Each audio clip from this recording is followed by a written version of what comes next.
Okay. Let's back up a little bit. Back it up. Oh, shit. Okay. What happened? Woo. I was getting out of a taxi and I had just finished a show. I was going to go do some karaoke with a buddy, get a little Backstreet Boys going. And I was opening the taxi door and we got rear-ended as I was halfway out. Oh my God. It's like every time I think about it, like I clench, like my butt cheeks clench because it's just the way that I was twisted. My head hit the inside of the door frame 3 times.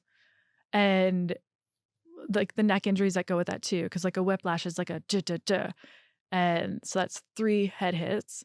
And then the neck injuries right away, because my spine was twisted, it jabbed into my nerves down my spine. Like my own spine injured me basically.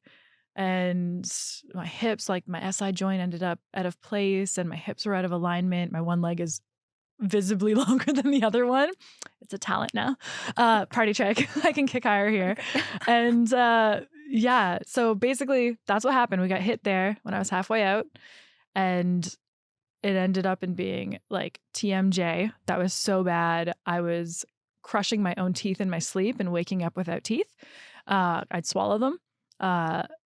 It was so bad I couldn't put a spoon in my mouth to eat when I got to TMJ. I got so skinny. Like there's photos of me even a couple of years ago. I look emaciated. Like I just look emaciated and people thought I was dieting. I couldn't eat because I couldn't chew. So it went from head injury as well, that was probably the hardest part when I think of it, other than the physical pain, is not remembering my address, being somewhere and forgetting how I got there, getting into the shower and knowing something feels off, but I don't know what. And I was fully clothed in the shower. And I didn't know, like, I couldn't put those 2 and 2 together. I'd put my keys in the fridge. There was all these weird little cognitive things that were going on.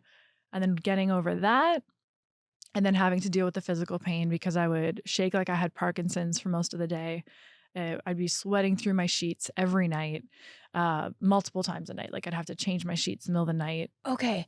Go on. So part of the reason I wanted to talk to you, and I'm very careful about comparing my situation with other people's situations, especially when they're like severe, and yours sounds like it was severe. It's all relative. But it's all good. a lot of the symptoms you had, I had. And I didn't get it. Like I didn't have an accident. I had a really severe autoimmune disorder.